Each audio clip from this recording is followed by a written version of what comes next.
BJP ಶಾಸಕ ಶರಣು ಸಲಗರ್ ವಿರುದ್ಧ ಕ್ರಮಕ್ಕೆ ಆಗ್ರಹಿಸಿ ರಸ್ತೆಗಿಳಿದ ಮುಸ್ಲಿಂ ಸಮುದಾಯ. ಬಿಜೆಪಿ ಶಾಸಕ ಶರಣು ಸಲಗರ್ ವಿರುದ್ಧ ಕ್ರಮಕ್ಕೆ ಆಗ್ರಹಿಸಿ ಪೊಲೀಸ್ ಠಾಣೆ ಮುಂದೆ ಜಮಾಯಿಸಿದ ಮುಸ್ಲಿಂ ಮುಖಂಡರು.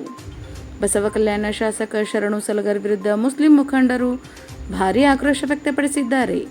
ಇಂದು ಬೆಳಗ್ಗೆ ಕಸಾಯಿಖಾನೆ ಮೇಲೆ ದಾಳಿ ನಡೆಸಿ 25ಕ್ಕೂ ಹೆಚ್ಚು ಗೋವುಗಳನ್ನು ರಕ್ಷಿಸಿದ ಬಿಜೆಪಿ ಶಾಸಕ ಶರಣು ಸಲಗರ್ ಬಸವಕಲ್ಯಾಣ ನಗರದ ಮೆಹಬೂಬ್ ಕಾಲೋನಿಯಲ್ಲಿ ಅಕ್ರಮವಾಗಿ ಕೂಡಿಟ್ಟ ಗೋವುಗಳ ಶೆಡ್ಡಿನ ಮೇಲೆ ದಾಳಿ ನಡೆಸಿದರು ಸಲಗರ್. ಈ ಹಿನ್ನೆಲೆಯಲ್ಲಿ ಮುಸ್ಲಿಂ ಸಮುದಾಯವನ್ನು ಶಾಸಕ ಟಾರ್ಗೆಟ್ ಮಾಡುತ್ತಿದ್ದಾರೆ, ಅವರ ವಿರುದ್ಧ ಕ್ರಮ ಆಗಬೇಕು ಎಂದು ಮುಸ್ಲಿಂ ಮುಖಂಡರು ಕಿಡಿಕಾರಿದ್ದಾರೆ. ಬಸವಕಲ್ಯಾಣ ನಗರ ಪೊಲೀಸ್ ಠಾಣೆ ಮುಂಭಾಗದಲ್ಲಿ ಜಮಾಯಿಸಿದ ನೂರಾರು ಮುಸ್ಲಿಂ ಮುಖಂಡರು ಹಿಂದೂ ಮುಸ್ಲಿಂ ನಡುವೆ ಬೆಂಕಿ ಹಚ್ಚುವ ಕೆಲಸ ಮಾಡುವ ಶರಣು ಸಲಗರ್ ಎಂದು ಕಿಡಿಕಾರಿದ್ದಾರೆ. ಶಾಸಕರು ಮುಸ್ಲಿಮರಿಗೆ ಏರು ಧ್ವನಿಯಲ್ಲಿ ಮಾತನಾಡಿ ಧಮಕಿ ಹಾಕಿದ್ದಾರೆ ಎಂದು ಆರೋಪಿಸಿದರು. ಶರಣು ಸಲಗರ್ ನಡವಳಿಕೆಯಿಂದ ಬಸವಕಲ್ಯಾಣದಲ್ಲಿ ಅಶಾಂತಿ ವಾತಾವರಣ ನಿರ್ಮಾಣವಾಗಿದೆ ಎಂದು ಮುಸ್ಲಿಂ ಮುಖಂಡರು ಆಕ್ರೋಶ ವ್ಯಕ್ತಪಡಿಸಿದರು.